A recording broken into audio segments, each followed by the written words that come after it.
Have you ever wondered if changing yourself just to fit in is a good idea?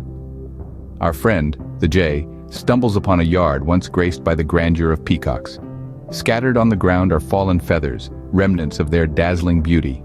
The jay, filled with curiosity and longing, decides to take a step closer to the peacock's world.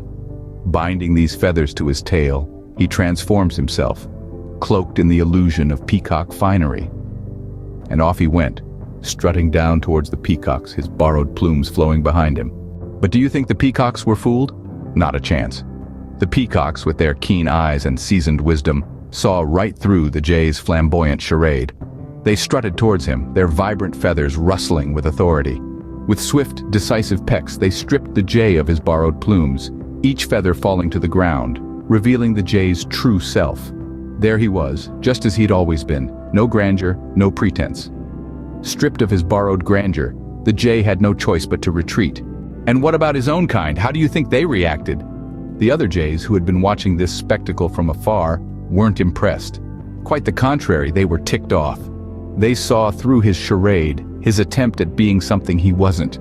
They scolded him, their voices thick with displeasure.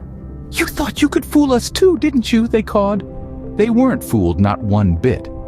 And so, they tell him, it is not only fine feathers that make fine birds.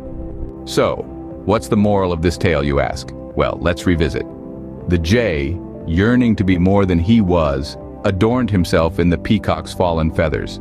But the peacock saw through the facade, and the jays, witnessing his failed attempt, shared their disappointment. The lesson here is as clear as day. Remember, it's not just outward appearances that matter. True worth comes from within. Don't change who you are just to fit in. Be proud of your own feathers.